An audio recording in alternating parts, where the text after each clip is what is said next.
अस्सलाम वालेकुम। आपको आज के प्रोग्राम में खुशामदीद। पीटीआई रहनुमा उमर अयूब की खाली नशिस्त NA-18 पर ज़िमनी इलेक्शन इतवार को होने जा रहा है। इलेक्शन कमीशन ने इस ज़िमनी इलेक्शन के लिए पाक फौज को तलब कर लिया, जबकि इलेक्शन कमीशन ने वज़ीर आला के खिलाफ इलेक्शन कमीशन के अमले को धमकाने और अवाम को उकसाने पर नोटिस ले लिया है। ECP ने ज़िमनी इंतखाब के लिए फौज और सिविल आर्म्ड फोर्सेज की तैनाती की सिफारिश कर दी है। सेक्रेटरी इलेक्शन कमीशन ने सेक्रेटरी दाखिला और सेक्रेटरी दिफा को लिखे गए खतूत में कहा है कि खैबर पख्तूनख्वा के चीफ एग्जीक्यूटिव के फेल की वजह से इलेक्शन कमीशन अफसरान की जिंदगी को खतरा लाहक हो गया है। वज़ीर आला KP ने जलसे में ज़िले इंतजामिया, पुलिस और इलेक्शन अफसरान को धमकी दी थी और एक मफरूर मुजरिम वज़ीर आला के साथ खड़ा था। इस खत के मतन के मुताबिक सुहेल आफरीदी उम्मीदवार की इलेक्शन मुहिम का हिस्सा बने, जबकि उनकी तकरीर इलेक्शन एक्ट के खिलाफ है। इलेक्शन कमीशन ने वज़ीर आला खैबर पख्तूनख्वा को कल जाती हैसियत में तलब कर लिया है। दूसरी तरफ वज़ीर आला खैबर पख्तूनख्वा सुहेल आफरीदी का यह कहना है कि उनके रिमार्क्स को सियाको सबाक से हटकर लिया गया। उन्होंने कहा कि मैं किसी के लिए कैंपेन नहीं कर रहा था और सिर्फ ये कहा था कि धांधली नहीं होनी चाहिए। दूसरी तरफ डॉन न्यूज के मुताबिक सुप्रीम कोर्ट में 27वीं आईनी तरमीम के बाद पैदा होने वाली सूरत हाल पर बुलाए गए अहम फुल कोर्ट इजलास के दौरान पेश की गई इज्तिमाई इस्तीफों की तजवीज पर कोई इत्तफाक राय नहीं हुआ। फुल कोर्ट का यह जो इजलास था वो 14 नवंबर को चीफ जस्टिस याहिया आफरीदी की सरबराही में हुआ। इस फुल कोर्ट इजलास में कम से कम 13 जज मौजूद थे।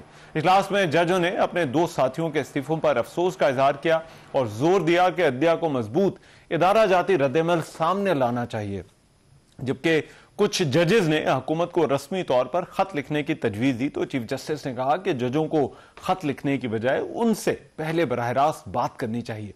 जराये के मुताबिक एक जज के सवाल पर चीफ जस्टिस ने यह भी कहा कि अदालत पार्लियामान को कानून बनाने से नहीं रोक सकती। इजलास में एक जज की जानिब से जब यह तजवीज सामने आई कि चीफ जस्टिस समेत इज्तिमाई तौर पर इस्तीफे देने चाहिए, लेकिन इजलास किसी मुतफिका फैसले के बगैर खत्म हो गया। आज इस्लामाबाद के हाई कोर्ट के जो 4 जजेस की 27वीं तरमीम के खिलाफ सुप्रीम कोर्ट में दरखास्त पर डायरी बेंच ने भी एतराज लगा दिया। डायरी ब्रांच ने जो है वो ये दरखास्त वसूल करने से इनकार करते हुए कहा कि सुप्रीम कोर्ट का दायरा इख्तियार नहीं बनता, ये आईनी मामला है। अब ये जो मामलात हैं इन पर जो है वो हुकूमत क्या इनको किस तरह से देखती है, इस पर बात करने के लिए वफाकी वजीर ममलिकत कानून साहब बैरिस्टर अकील मलिक इस वक्त मेरे साथ मौजूद हैं। उनसे इस हवाले से मजीद बात करते हैं। अकील मलिक साहब, बहुत शुक्रिया आपके वक्त का। सबसे पहले तो मैं ये जो इलेक्शन कमीशन का नोटिस है और वजीर आला का बयान है जिस पर उन्होंने जो है वो नोटिस लिया है, इसको हुकूमत बैरिस्टर साहब किस तरह से देखती है, क्या रद्द-ए-अमल है हुकूमत का? बिस्मिल्लाहिर्रहमानिर्रहीम। बहुत शुक्रिया। देखिए, बात यह है कि इस तमाम तर इशू के ऊपर एक बड़ा सीरियस इशू है और ये इसको जब एक हल्के में बाई इलेक्शंस हो रहे हैं, ज़िमनी इंतखाबात हो रहे हैं, वहाँ से फिर आप उनको ललकारें। जो इदारे हैं आपके election commission for example is one of the institutions, आप उनको बाय नेम जो है उनको उनके ऊपर इल्ज़ामात लगाएं, फिर उनको ड्यूरिंग एन इलेक्शन प्रोसेस, जो कि एक ऑनगोइंग प्रोसेस है, अभी कौन सा कोई जो है वो वोटिंग डे आ गया है, आपने इलेक्शन कैंपेन और वो इलेक्शन एक्ट के इलेक्शन रूल्स की तमाम तर वायलेशंस आपने की, आपको वहाँ पे जाना ही नहीं चाहिए था।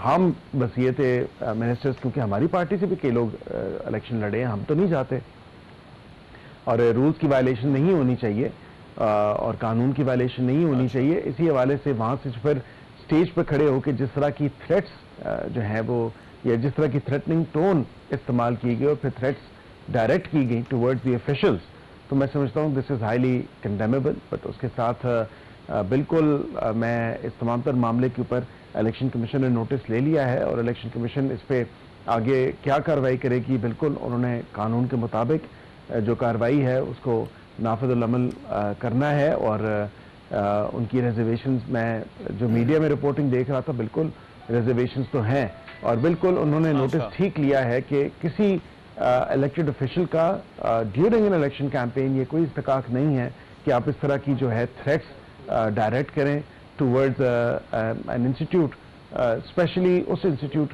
जिसके ऊपर बड़ी भारी भरकम जिम्मेदारी है, जिसने free, fair, transparent and just election जो हैं वो इंश्योर करवाने हैं।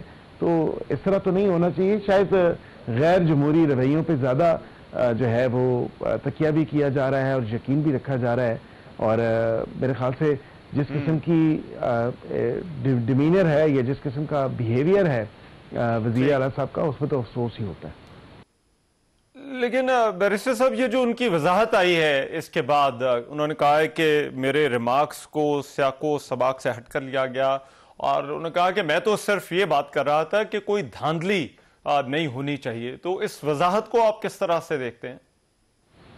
देखें, जब तमाम तर वायलेशंस आप खुद कर रहे हैं, आप स्टेज पर वहां पे खड़े हैं, फिर आप एक जो शख्स डीसीट हुआ है वो मफरूर है, वो कानून को अपने आप को कानून के हवाले नहीं कर रहा ताकि the law should take its course, वो बिल्कुल दनाते जो है अपनी इलेक्शन कैंपेन भी चला रहे हैं और उस हवाले से उनकी अहलिया जो है वो कंटेस्ट कर रही है। तो लेवल प्लेइंग फील्ड तो सबके लिए है, ये तो नहीं है कि किसी को कोई जो है कम मौका मिल रहा है। बिल्कुल इलेक्शन कैंपेन के दौरान एक इक्वालिटी और इक्विटी को मद्देनजर रखा गया है, लेकिन ये इस चीज़ की इजाज़त नहीं हो सकती कि वो ये बाद में एक क्लैरिफिकेशन स्टेटमेंट दें और कहें कि ये रेगिंग के हवाले से मैंने स्टेटमेंट दी थी।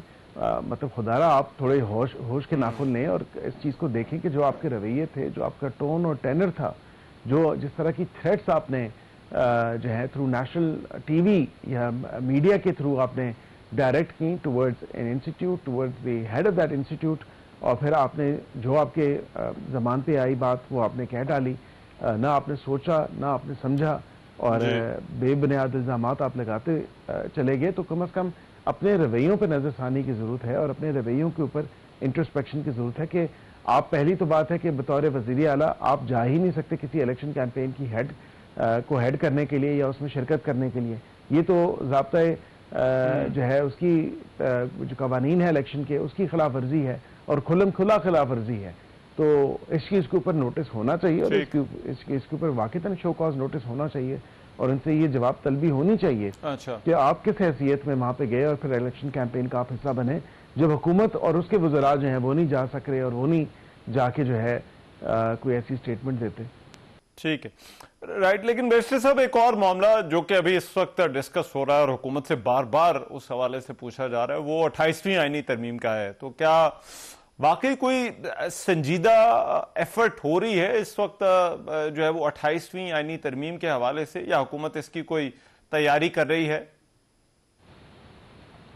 रहमान साहब, एक कॉन्वर्सेशन जरूर स्टार्ट हुई है और उसका आगाज हो गया है। बातचीत का अमल जारी और सारी रहना चाहिए और इसी बातचीत के अमल को आगे बढ़ाते हुए कंसेंसस बिल्ड अपॉन होना चाहिए इन चीज़ों पे जो अवामी मफाद में है, चाहे वो NFC हो गया, चाहे वो एजुकेशन, पॉपुलेशन, हेल्थ केयर या लोकल गवर्नमेंट का जो निज़ाम है उसको मज़ीद फाल करना, मज़ीद जो निचले सतह तक जो तरसील है इख्तियारात की, तो वो बिल्कुल उसको यकीनी बनाने के लिए मैं ये समझता हूँ कि ये कॉन्वर्सेशन स्टार्टर था और 27वीं आईनी तरमीम के होने के बाद, पास होने के बाद जो कॉन्वर्सेशंस हुई आउट इन दी ओपन, जो from the floor of the house, दोनों तरफ से वज़ीर आज़म साहब ने भी इस पर बात की, तो कम से कम एक बातचीत का आगाज़ ज़रूर हुआ है। अब वो किस डायरेक्शन में जाता है, कितना स्पीड अप होता है, तमाम तो चीज़ें are yet to be seen, क्योंकि जब तक आपका ब्रॉडर कंसेंसस नहीं डेवलप होगा और बिलखसूस पॉलिटिकल कंसेंसस जो जमातें इत्तेहादी हैं उनका कंसेंट और उनका कंसेंसस डेवलप होना ज़रूरी है, तभी हम किसी 28वीं आईनी तरमीम की डायरेक्शन में बढ़ सकेंगे। उससे पहले जो है ये सिर्फ और सिर्फ बातों की हद तक तो बात ज़रूर है, लेकिन आपको भी पता है, मैं भी बखूबी जानता हूँ कि हमारे इत्तेहादियों के बगैर, और कोई भी वो एक इत्तेहादी है उसके बगैर, क्योंकि सारे इत्तेहादी सेम इम्पोर्टेंस, सेम वैल्यू रखते हैं अपनी वोटों के हिसाब से, तो जो उनकी स्ट्रेंथ है बिल्कुल तब तक आप उससे बेनिफिट नहीं कर सकते जब तक वो राजी नहीं होंगे, वो इस कंसेंसस के ऊपर नहीं होंगे जो आप डेवलप करना चाहते हैं। ठीक है, लेकिन बैरिस्टर साहब, ये जो आप बातचीत कर रहे हैं अपने इत्तेहादियों के साथ, इसमें कोई NFC का या जो सूबों और वफाक के दरमियान माली वसाइल की तकसीम है उसका जिक्र है? आई थिंक जितनी भी पब्लिक इंटरेस्ट की जो चीज़ें हैं, जो पब्लिक इंटरेस्ट में जो चीज़ें, जो टॉपिक्स हैं, उन सब पे डिस्कशन होनी चाहिए और वो बिल्कुल उस कॉन्वर्सेशन का हिस्सा बन सकते हैं। NFC के ऊपर भी देखें, PM साहब ने ये बात की, उन्होंने कहा कि सूबों की मजबूती जो है बिल्कुल हम उस पर यकीन रखते हैं और हम चाहते हैं कि सूबों को मजीद मजबूत किया जाए, लेकिन not at the cost of federation. Federation को भी तो साथ लेके चलना है, फेडरेशन को कमजोर तो नहीं होने देना। तो उसकी कई ऐसी चीजें हैं जो आप देख सकते हैं कि उसका वर्किंग मैकेनिज्म क्या हो सकता है, किस तरह एक मजीद बेहतर तरीके से उसको आगे लेके जाया जा सकता है। तो ये काफ़ी चीज़ें हैं जो मतलब स्टिल क्वेश्चंस जो रेज हुए हैं और ये जो डिस्कस होने वाले हैं उन मीटिंग्स के थ्रू। तो हमें बिल्कुल जो ये एलिफेंट्स इन द रूम है इनको एड्रेस करना चाहिए और ये अवाम की मफाद की चीज़ें हैं। अच्छा, और लास्टली बैरिस्टर साहब, ये मीडिया में बहुत वाइडली रिपोर्ट हो रहा है, मुख्तलिफ न्यूज़ आउटलेट्स है वो रिपोर्ट कर रही है, ये जो फुल कोर्ट इजलास हुआ और फिर इस इजलास की जो प्रोसीडिंग्स थी और वहां पर ये तजावीज़ भी आई जजेस के एन मास इस्तीफों की। आपके ख्याल में हुकूमत, क्योंकि आप ज़ाहिर बात है वफाकी वज़ीर ममलिकत कानून और इंसाफ भी हैं, तो हुकूमत इन मीडिया रिपोर्ट्स को और ये जो डिस्कशंस वहां पर हुई हैं इनको किस तरह से जो है वो देखते हैं, स्पेशली ये जो सूरत हाल 2 जजेस के इस्तीफे के बाद पैदा हुई है? देखिए, जजेस का इस्तीफा जो है वो उनका हक है और बिल्कुल वो इस्तीफा देने के जो है मिजाज रखते हैं, ये उनका राइट है।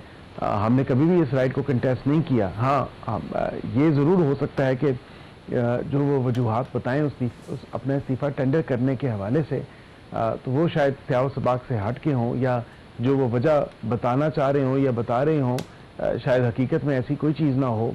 ये पार्लियामान का इस्तकाक है कि कब वो कानून में आइन में बेहतरी लेके आती है और आइनी तरमीम या कानून साजी करती है।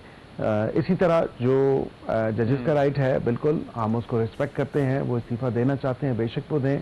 कई जजेस ने दिया भी, 2 सुप्रीम कोर्ट के जजेस ने और 1 हाई कोर्ट के इज्जत माब जज साहब ने।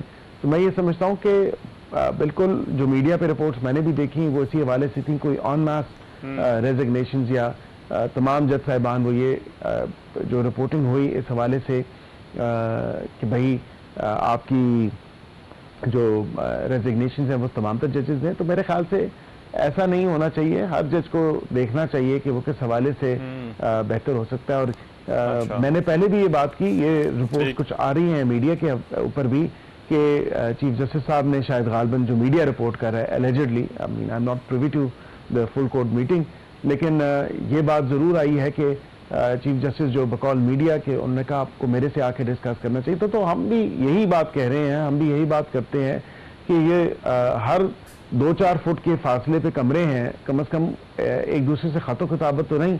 आप जाके बेशक जिस तरह एक ग्रुप की शक्ल में चले जाएं, जाके अपने मुतलका चीफ जस्टिस या चीफ जस्टिस ऑफ पाकिस्तान से बात करें, उनको बताएं कि आपके ये मसाइल हैं जो आपको दरपेश हैं और आप इन मसाइल का हल जो है उनसे चाहते हैं कि वो उनको हल करके दें।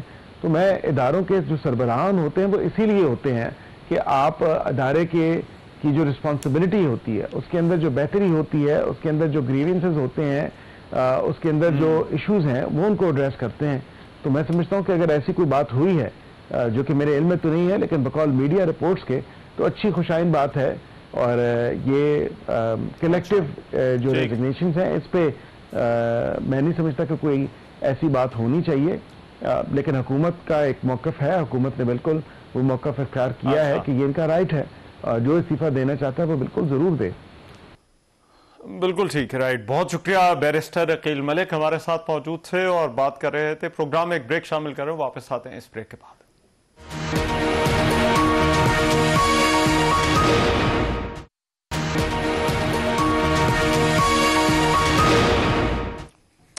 Welcome back after the break. वजीर आजम शहबाज शरीफ ने कहा है कि अमरीकी रिपोर्ट ने पाकिस्तान की जीत पर मोहर लगा दी है। पाक फौज ने भारत को घुटने टेकने पर मजबूर किया। उन्होंने यह भी कहा कि अमरीकी सदर डोनाल्ड ट्रंप ने पाकिस्तान की जानिब से भारत के 7 जहाज गिराने का बार बार जिक्र किया। अफवाज पाकिस्तान की दलेरी और फतवाहत के बायस पाकिस्तान का दुनिया में वकार बुलंद हुआ। इससे पहले अमरीका की कांग्रेस में जमा कराई गई एक हालिया रिपोर्ट में यह कहा गया था कि पाकिस्तान ने इस साल मई में होने वाले 4 रोजा तसादुम में भारत पर फौजी बर्तरी हासिल की। मंगल को अमरीका चीन इक्तसादी और सलामती जायजा कमीशन की जानिब से कांग्रेस में जमा कराई गई रिपोर्ट में कहा गया कि 4 रोजा झड़प में पाकिस्तान की भारत पर फौजी कामयाबी में चीनी हथियारों को नुमाया किया गया। इस्लामाबाद ने अपने किसी तैयारे के नुकसान की तरदीद की थी और कहा था कि 3 फजाई अड्डों को निशाना बनाए जाने के बाद उसने भारत के 26 अहदाफ को निशाना बनाया। कांग्रेस में ये जो रिपोर्ट पेश की गई है, इस रिपोर्ट में जो है वो इस तनाजे में चीन के किरदार को भी उजागर किया और कहा कि ये इस वजह से आलमी तवज्जो का मरकज बना कि पाकिस्तान की फौज ने चीनी हथियारों पर इन्हिसार किया और मुबैना तौर पर चीनी इंटेलिजेंस से फायदा भी उठाया। इसमें भारत के इस दावे का हवाला दिया गया कि चीन ने पाकिस्तान को बहरान के दौरान भारतीय फौजी पोजीशंस पर बराह रास्त मालूमात फराहम की। रिपोर्ट में मजीद कहा गया कि पाकिस्तान ने इन इल्जामात की तरदीद की और चीन ने भी इसकी तस्दीक की और ना ही तरदीद। लेकिन दूसरी तरफ जो अमरीकी सदर डोनाल्ड ट्रंप है, उन्होंने यूएस सऊदी इन्वेस्टमेंट फोरम से खिताब करते हुए एक मरतबा फिर कहा कि भारतीय वजीर आजम नरेंद्र मोदी का फोन आया और कहा कि हम जंग रोकने के लिए तैयार हैं। मैंने कहा बहुत शुक्रिया, आओ फिर कर लेते हैं। पाक भारत जंग जो है वो 350% टैरिफ की धमकी से रोकी। अब डोनाल्ड ट्रंप का ये जो बयान है, इससे पहले भी वो कई मरतबा जिक्र कर चुके हैं, लेकिन दूसरी तरफ ये जो रिपोर्ट आई है जिसने पाकिस्तान की भारत के खिलाफ इस 4 रोजा मार्के में कामयाबी पर जो है वो मोहर भी लगा दी है, उसकी तस्दीक की है। इन दोनों चीजों को डिस्कस करने के लिए इस वक्त मेरे साथ मौजूद हैं air marshal retired Aamir Masood साहब। उनसे इस हवाले से मजीद बात करते हैं। आमिर मसूद साहब, बहुत शुक्रिया आपके वक्त का। आमिर मसूद साहब, सबसे पहले तो ये जो रिपोर्ट मीडिया के अंदर आई है, मैं इस हवाले से आपसे जानना चाहता हूं, जो पाकिस्तान के क्लेम्स हैं उनके हवाले से जो इस रिपोर्ट में जो है वो बात की गई है, ये कितना सिग्निफिकेंट है यूएस कांग्रेस की किसी कमीशन की तरफ से ऐसी रिपोर्ट का सामने आना? थैंक यू वेरी मच जी, बहुत शुक्रिया आपका। बिस्मिल्लाहिर्रहमानिर्रहीम। लेकिन जी, सिग्निफिकेंस तो डेफिनेटली है, बिकॉज एक चीज जिसको भारत इनकार करता रहा है और आज तक ये इनकार कर रहा है कि कोई उसका जहाज जो है वो नहीं गिरा और किसी किस्म का कोई राफेल को नुकसान नहीं हुआ, तो ये चीज एक स्टैंप है, एक कंफर्मेशन है और एक क्रेडिबल चीज है जो कि हमारे जो क्लेम है उसको भी शो करती है, क्रेडिबिलिटी को। और पाकिस्तान की जो मतलब क्लेम्स के लिहाज से पहले भी यही चीज हुई और इस दफा भी ये कि जो पाकिस्तान ने क्लेम किया उसको ऑथेंटिकेट किया फॉरेन प्रेस ने, फॉरेन मीडिया ने, और वो सोर्सेज जो कि इंडिपेंडेंट सोर्सेज है।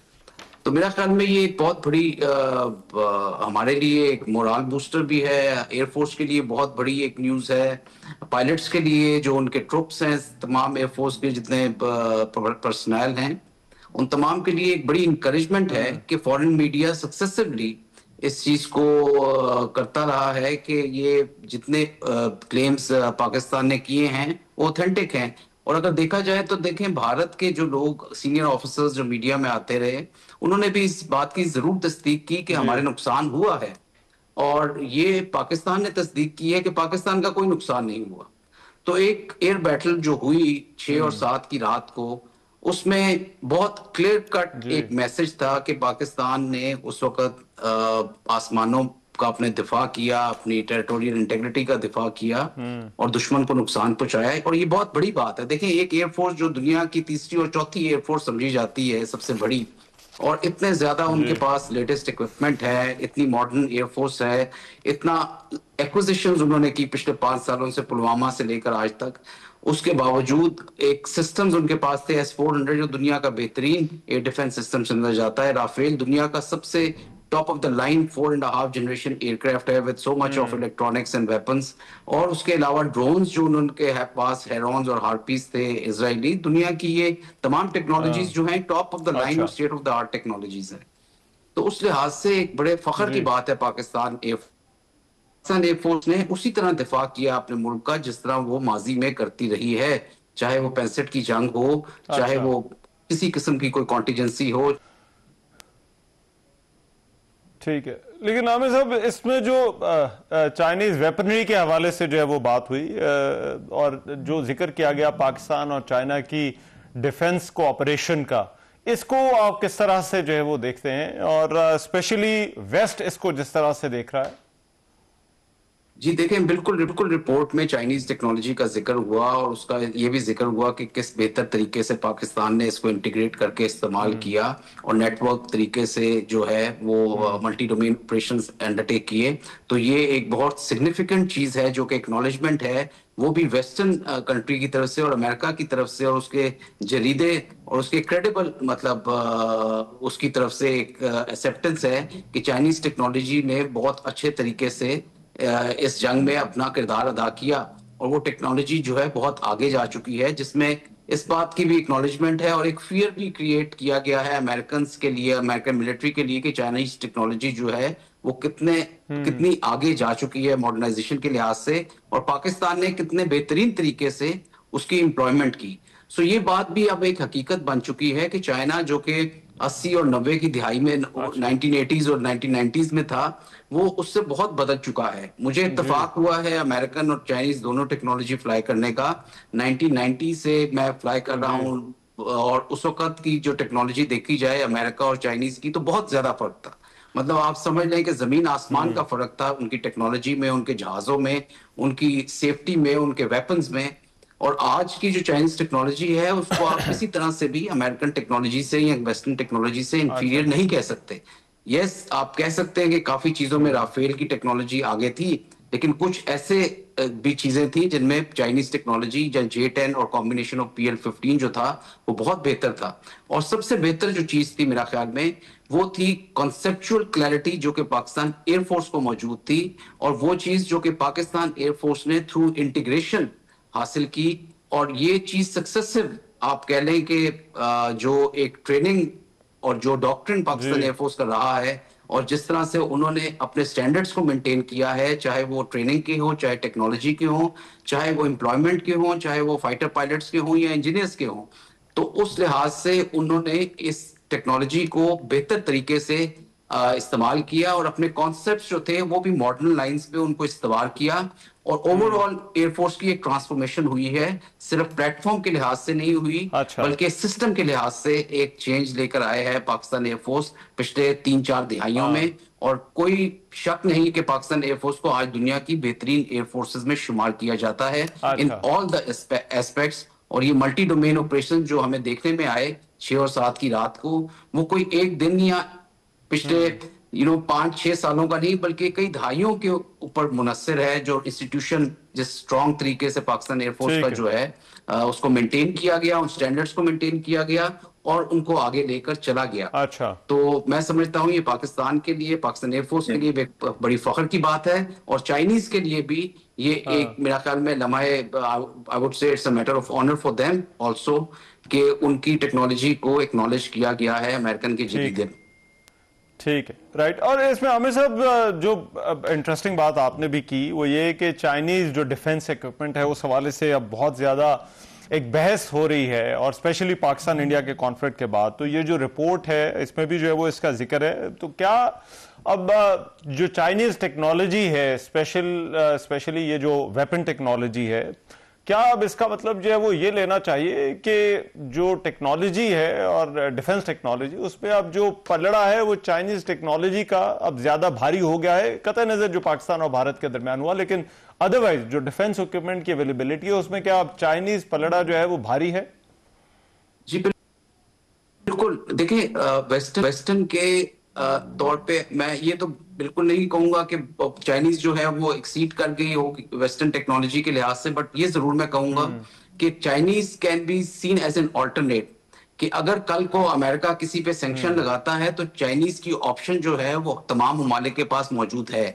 और अभी भी इंडोनेशिया ने ऑर्डर किए J-10 और भी ममालिक, बांग्लादेश जो है वो इनमें इंटरेस्टेड है और भी काफी सारी गल्फ कंट्रीज हैं जो इसको सेकंड ऑप्शन के तौर पे देख रही हैं। और वो गल्फ कंट्रीज जिन्होंने ये देखा कि इजराइल ने उस पे हमले किए और उनकी जो एयर डिफेंस सिस्टम्स थे और बाकी सिस्टम्स थे उन्होंने रिस्पांस नहीं किया उस तरह से जिस तरह से करना चाहिए था, क्योंकि वो सारा अमेरिकन सिस्टम है जो कि लगा हुआ है, अमेरिकन कंट्रोल भी है और अमेरिकन ही उसमें तमाम उसका ओवरऑल आप कह लें कि उसका कमांड एंड कंट्रोल सिस्टम के ऊपर उन्होंने एक निगरानी रखी हुई है। तो चाइनीज टेक्नोलॉजी चाहे वो एयर डिफेंस की हो, चाहे वो एयरबोर्न प्लेटफॉर्म्स हो, चाहे वो मिसाइल सिस्टम हो, अब दुनिया में जितने ममालिक हैं वो उसको एज अ सेकंड ऑप्शन देख सकते हैं, क्योंकि वो किसी लिहाज से भी इस वक्त कम नहीं है। जितनी भी डिस्ट्रप्टिव टेक्नोलॉजीज हैं, ड्रोन्स हैं, आर्टिफिशियल इंटेलिजेंस है, ये तमाम चीजें, साइबर है, चाइनीज की टेक्नोलॉजी में एम्बेडेड हैं और चाइना इसमें काफी आगे जा चुका है। और मैं समझता हूं कि चाइना डेफिनेटली एक मिलिट्री पावर की तरफ एक बड़ी पावर की तरफ की तरह उठा है। अच्छा। और आगे आने वाले दिनों में कोई मैं कमी नहीं देखता कि शायद ये अमेरिका को अगले कई सालों में मैच भी कर जाए, स्पेशली इस लिहाज से क्योंकि चाइनीज टेक्नोलॉजी पास्ट में जो देखी जाती थी वो कॉपी के तौर पे दी जाती थी कि रिवर्स इंजीनियरिंग करते हैं ये लोग वेस्टर्न टेक्नोलॉजी की और अमेरिकन टेक्नोलॉजी की, जो कि वो करते भी रहे। लेकिन आज चाइनीज की जो एयरक्राफ्ट इंडस्ट्री है, आज उनकी जो रिसर्च एंड डेवलपमेंट है उस पे वो 50-60 बिलियन से ज्यादा रुपए खर्च करते हैं, और उनकी जो डिफेंस का जो बजट है वो भी 100 बिलियन के करीब जा चुका है, जो शो करता है कि उनकी काफी टेक्नोलॉजी में अब इंडिजिनस रिसर्च एंड डेवलपमेंट मौजूद है, और कई एरियाज में वो अमेरिकन से आगे जा चुके हैं। स्पेशली जो ये 5G टेक्नोलॉजी है, क्वांटम कंप्यूटिंग है, साइबर है, आर्टिफिशियल इंटेलिजेंस है, ये जब से इन्होंने इम्बेड करनी शुरू की है इन मिलिट्री टेक्नोलॉजी, तो चाइनीज का इक्विपमेंट काफी हद तक सुपीरियर हो चुका है। तो definitely China is a second option for all the countries in the world against Western sanctions or embargoes, and especially अगर अमेरिका वो आपको नहीं देता टेक्नोलॉजी, तो China is an alternative.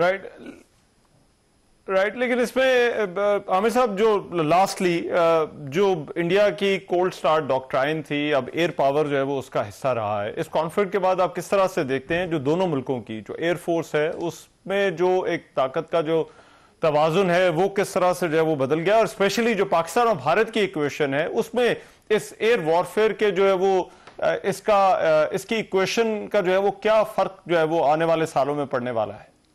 बिल्कुल बिल्कुल, देखें इन फ्यूचर भी और अभी भी जितनी हमने जंगें देखी हैं रिसेंट पास्ट में, ये हमें चीज नजर आई है कि एयर का बहुत ज्यादा इस्तेमाल हुआ है, एयरफोर्स का बहुत इस्तेमाल हुआ है, ड्रोन टेक्नोलॉजी का बहुत इस्तेमाल हुआ है, चाहे वो अजरबैजान और आर्मीनिया की जंग हो, चाहे वो रूस और यूक्रेन की जंग हो, चाहे वो गल्फ में इसराइल वर्सेस ईरान हो, या इसराइल की किसी और मुल्क के ऊपर जो हमला हो, उस तमाम में, और पाकिस्तान और इंडिया का तो हमने पुलवामा में भी देखा और ये पहलगाम के बाद भी देखा कि दोनों में एयर पावर का ही इस्तेमाल हुआ, क्योंकि ये एक ऐसी चीज है जो कि स्पीड के साथ और सरप्राइज के साथ एम्प्लॉय हो सकती है, और इसके इफेक्ट्स बहुत ज्यादा होते हैं। एयर पावर वो वाहिद चीज है दुश्मन की हार्ट ऑफ द एनिमी को जाके वो स्ट्राइक कर सकती है और इंडिपेंडेंटली कर सकती है। उसके लिए उसका कंट्रोल ऑफ एयर होना बहुत जरूरी है, और वो तभी होता है जब एयरफोर्स को इंडिपेंडेंट तरीके से और स्पीड के साथ, सरप्राइज के साथ इस्तेमाल किया जाए। और यही वजह है कि पाकिस्तान ने दोनों दफा हिंदुस्तान के खिलाफ एक कंट्रोल ऑफ एयर रखा। तो दुश्मन मतलब हिंदुस्तान जो है उसने अपनी एयरफोर्स को उस तरह डेवलप नहीं किया जिस तरह वो समझते रहे कि वो एयरफोर्स को एम्प्लॉय कर सकते हैं। उन्होंने कोल्ड स्टार्ट का जब तो ये फर्क आपको दोनों एयर फोर्सेस के दरमियान जो है वो नजर आया। बहुत शुक्रिया आमिर साहब, thank you so much for your time. Programme एक ब्रेक शामिल कर रहा हूँ, वापस आते हैं इस ब्रेक के बाद।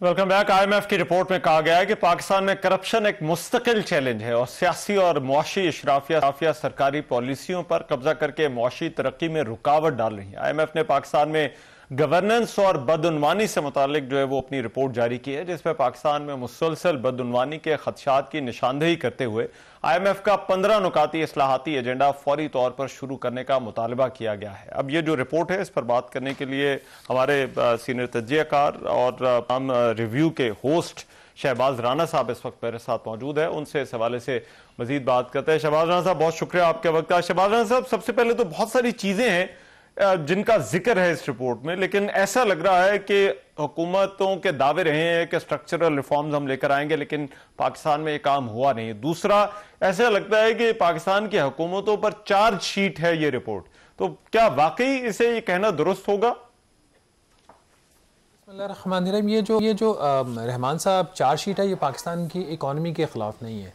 ये चार्जशीट पाकिस्तान का जो ओवरऑल एक निज़ाम है उसके अगेंस्ट है, और उस निज़ाम के जो तमाम उसकी इकाइयाँ हैं, ये चार्जशीट उसके अगेंस्ट है। इसमें सिर्फ एक टैक्सेशन के निज़ाम की बात नहीं, इसके अंदर इन्वेस्टमेंट की, जुडिशल सिस्टम की, रूल ऑफ लॉ की, पब्लिक प्रोक्योरमेंट्स की, एंटी मनी लॉन्ड्रिंग की, टेरर फाइनेंसिंग की, कॉर्पोरेट सेक्टर की, उसके बाद बेनिफिशियल ओनरशिप की, मतलब हर वो सेक्टर, हर वो शोबा, हर वो एरिया जहाँ पे जो एक गवर्नेंस की बात होती है जिसका पब्लिक सेक्टर से कोई ताल्लुक है और उसका ताल्लुक फिर आगे अवाम के साथ है, उसके ऊपर ये रिपोर्ट है जो 186 पेज की आई है। और इसमें जो फाइंडिंग्स हैं, इन फाइंडिंग्स को, इसके अंदर जो कमेंट्री हुई है, जो रिमार्क्स हैं, उसको किसी एक हुकूमत के ख़िलाफ़ जो है वो रिमार्क्स नहीं समझना चाहिए। पाकिस्तान के निज़ाम के ख़िलाफ़ रिमार्क्स आए हैं और इसमें as a matter of fact ये आप किसी गवर्नमेंट को ब्लेम नहीं कर सकते। यह जो हमारी हिस्ट्री है ये वहाँ से बात शुरू होती है। और रहमान साहब इस रिपोर्ट के अंदर जो एक सबसे जो मुझे जो इंटरेस्टिंग और मेरे लिए एक वरिंग चीज़ भी थी, रिपोर्ट के अंदर उन्होंने कायदे-ए-आज़म को कोट किया हुआ है, मोहम्मद अली जिन्ना साहब को कोट किया हुआ है। उनकी स्टेटमेंट जो करप्शन के हवाले से है कि वो जब IMF इतना पीछे चला गया, 1947 की स्टेटमेंट उन्होंने निकाल के रखी सामने और उसको रिपोर्ट का हिस्सा बनाया। उसके बाद फिर जब पाकिस्तान के निज़ाम के ऊपर उन्होंने कमेंट्री की है तो ये बहुत सारे इदारों को, बहुत सारे लोगों को उनके लिए आंखें खोल देने के लिए काफ़ी है। राइट। और शहबाज खान साहब, अब इस रिपोर्ट का बेसिकली जो है वो स्टेटस जो है वो क्या है? क्या ये ऑब्जर्वेशन इनको समझा जाए, IMF की डिमांड जो है वो समझा जाए, या रिमार्क्स जो है वो समझा जाए? क्योंकि पाकिस्तान और IMF के दरमियान जाहिर बात है एक प्रोग्राम तो जो है वो चल रहा है और पाकिस्तान का उसका हिस्सा है। IMF से जो है वो हमें जो है वो पैसे भी जो है वो मिलते हैं। तो एग्जैक्टली इस रिपोर्ट से जो है वो क्या नतीजा, क्या अखज़ करना चाहिए? रहमान साहब, इसमें ये जो आपको याद होगा जब हमने ये खबर आज से चंद माह पहले की थी कि IMF का एक मिशन पाकिस्तान आया और उसकी चीफ जस्टिस ऑफ पाकिस्तान से मुलाकात हो रही है, तो वो एक भूचाल सा एक आ गया था कि IMF का क्या ताल्लुक है हमारे जुडिशल सिस्टम के साथ, ये कौन सा हमसे जुडिशरी को क्यों मिल रहे हैं, कि कर्जों का किधर किधर ये अपने जो पाँव फैला रहे हैं। हम सबको ये कमेंट्स थे इंक्लूडिंग माइन। तो अब ये वजह समझ आई है कि ये क्या था। हालांकि हम उस वक्त हमने चीज़ें रिपोर्ट की थी वो क्यों आ रहे हैं, बट जिस किस्म की फाइंडिंग्स इस रिपोर्ट की आई हैं उसके बाद ये बात वाज़े हो जाती है कि इस विजिट का मकसद क्या था, इस रिपोर्ट का मकसद क्या था। मैं दोबारा कह रहा हूँ, इसको आप इकोनॉमिक कॉन्टेक्स्ट में बिल्कुल ना देखें, इसको निज़ाम की दुरुस्तगी के हवाले से इसको देखें। जहाँ पे इसमें डायग्नोसिस हुआ है कि कौन से हमारे मसाइल हैं, वहाँ पे सिफारशात के ऊपर भी इन्होंने बात की। और वो सिफारशात हैं ये फॉर्चुनेटली और अनफॉर्चुनेटली हर IMF के प्रोग्राम में आपको जो इस्लाहात हैं उनकी बात होती है, लेकिन कभी इंप्लीमेंट नहीं होता। और इस रिपोर्ट के अंदर भी जिक्र किया गया है कि रिपोर्ट का जो पीरियड है उसमें कई IMF के प्रोग्राम्स आए और उन IMF प्रोग्राम्स के अंदर बहुत सारी सिफारशात की गई इस्लाहात के लिए, लेकिन वो इस्लाहात हो नहीं सकी।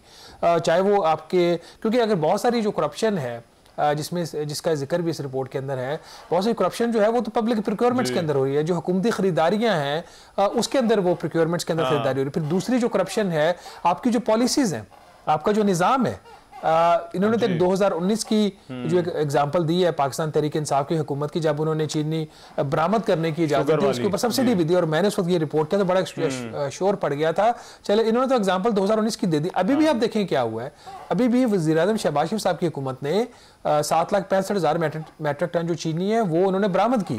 उसके बाद लोकल मार्केट्स में जो प्राइसेस ऊपर गई और फिर इनको दरामद करना पड़ी। तो वो जो लीड कैप्चर है उसकी तरफ भी ये रिपोर्ट बात कर रही है।